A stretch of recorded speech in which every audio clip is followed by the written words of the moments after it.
ذرا ایک لمحے کے لیے رک جائیں اور خود سے ایک سوال پوچھیں، کیا آپ بھی بار بار ایک ہی دعا مانگ رہے ہیں؟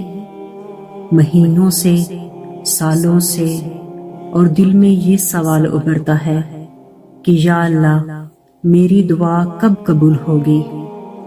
اکثر لوگ سمجھتے ہیں کہ جب ہمیں وہ چیز مل جائے جس کی ہم نے دعا کی تب دعا قبول ہوتی ہے، لیکن سچ یہ ہے کہ دعا قبول ہونے کی سب سے بڑی نشانی وہ نہیں ہے جو آپ مانگ رہے ہیں، بلکہ وہ ہے جو آپ کے اندر خاموشی سے بدل رہا ہے۔ آج کی یہ بات صرف سننے کے لیے نہیں، محسوس کرنے کے لیے ہے۔ یہ ویڈیو ان سب کے لیے ہے جو رات کو جاگ کر دعا مانگتے ہیں، جن کی آنکھوں میں آنسو آ جاتے ہیں، جو کہتے ہیں کہ اللہ سب جانتا ہے، لیکن دل پھر بھی ڈرتا ہے۔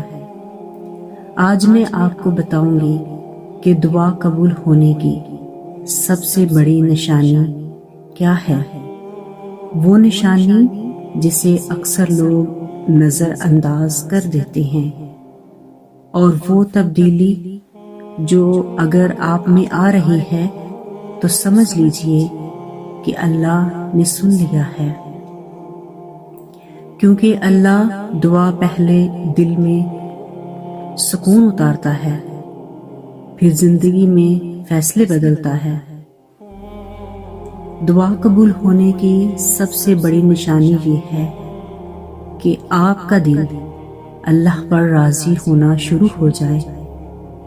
سوچیں، آپ نے وہ چیز ابھی نہیں پائی، لیکن دل میں بے چینی کم ہو گئی، شکوہ کم ہو گیا، اللہ سے لڑنے کا دل نہیں رہا، صبر خود بخود آنے لگا۔ یہ کوئی اتفاق نہیں، یہ وہ لمحہ ہوتا ہے جب اللہ آپ کے دل کو کہتا ہے کہ میں تمہارے ساتھ ہوں۔ غور کریں، پہلے آپ کہتے تھے کہ یا اللہ کب، یا اللہ کیوں نہیں؟ اب آپ کہتے ہیں کہ یا اللہ جو بہتر ہے وہی دے، یا اللہ مجھے مضبوط بنا دے۔ یہی وہ موڑ ہے جہاں دعا قبول ہونے لگتی ہے۔ دعا اسی دن قبول ہو جاتی ہے جس دن انسان اللہ کے فیصلے سے لڑنا چھوڑ دیتا ہے۔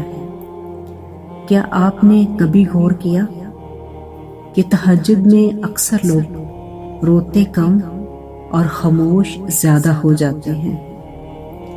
وہ خاموشی بے بسی نہیں ہوتی، وہ خاموشی یقین ہوتی ہے۔ تہجد میں الفاظ کم ہو جاتے ہیں، دل بولنے لگتا ہے، اور اللہ دل کی زبان سمجھتا ہے۔ اسی لیے اکثر دعائیں تہجد میں قبول ہوتی ہیں، کیونکہ وہاں انسان ٹوٹ کر نہیں بلکہ جھک کر مانگتا ہے۔ تہجد وہ نماز ہے جہاں انسان خاموش ہوتا ہے اور اللہ فیصلہ کرتا ہے۔ اب ایک بہت اہم بات، اگر دعا قبول ہو چکی ہے تو پھر دیر کیوں؟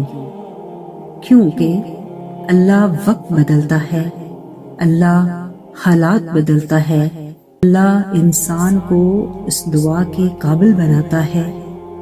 اکثر ہم وہ چیز مانگ لیتے ہیں جس کے لیے ہمارا دل ابھی تیار نہیں ہوتا، تو اللہ پہلے صبر سکھاتا ہے، دل کو صاف کرتا ہے، دل کو مضبوط کرتا ہے، اور نیت کو بھی مضبوط کرتا ہے، اور پھر عطا کرتا ہے۔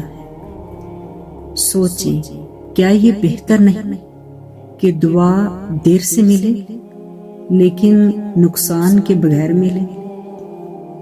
کیونکہ اللہ تاخیر کرتا ہے، انکار نہیں، کیونکہ وہ عطا سے پہلے حفاظت کرتا ہے۔ اگر آپ یہ ویڈیو سن رہے ہیں اور دل میں کہیں نہ کہیں ٹوٹے ہوئے ہیں تو یاد رکھیں کہ اللہ نے آپ کو نظر انداز نہیں کیا، اللہ نے آپ کو چنا ہے، کیونکہ ہر کسی کو صبر نہیں دیا جاتا اور ہر کسی کو تہجد نہیں دی جاتی۔ یہ سب منتخب لوگوں کا راستہ ہوتا ہے۔ ہر وہ دل جو اللہ کے سامنے ٹوٹا وہی سب سے زیادہ مضبوط بنا۔ اور آج سے دعا مانگنے کا طریقہ بدلے۔ یا اللہ مجھے یہ دے دے، یہ مت کہیں، بلکہ کہیں کہ یا اللہ مجھے اپنے فیصلے پر راضی کر دے۔ یا اللہ کب ہوگا یہ مت بولیں، کہیں کہ یا اللہ جب تو چاہے تبھی دینا۔ یقین مانے جس دن یہ الفاظ دل سے نکلے اسی دن دعا قبول ہو چکی ہوتی ہے۔ اگر آج کی بات نے آپ کے دل کو چھوا ہے تو سمجھ لیجئے کہ یہ بھی دعا کی قبولیت کی نشانی ہے۔ اللہ آپ کو اس ویڈیو تک لے آیا کیونکہ وہ آپ کو تنہا نہیں چھوڑ رہا۔ جب اللہ دل کا بوجھ ہلکا کر دے تو سمجھ لو کہ دعا قبول ہو چکی ہے۔ کیا آپ بار بار یہی دعا مانگتے ہیں اور سوچتے ہیں کہ کب؟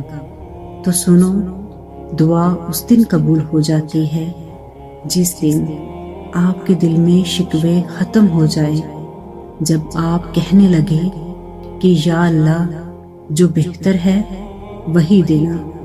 یہی سب سے بڑی نشانی ہے کہ اللہ نے آپ کو سن لیا ہے۔ یہ ویڈیو ان سب کے لیے ہے جو بار بار دعا مانگتے ہیں اور سوچتے ہیں کہ قبول کیوں نہیں ہوتی۔ دعا ہمیشہ چیز ملنے سے قبول نہیں ہوتی، بلکہ دل کے بدلنے سے قبول ہوتی ہے۔ اور اگر آپ تہجد پڑھتے ہیں، صبر کو سیکھ رہے ہیں، اللہ کے فیصلوں پر راضی ہو رہے ہیں، تو یہ سب دعا کی قبولیت کی بہترین نشانیاں ہیں۔ اللہ ہم سب کی دعاؤں کو قبول فرمائے، آمین ثم آمین۔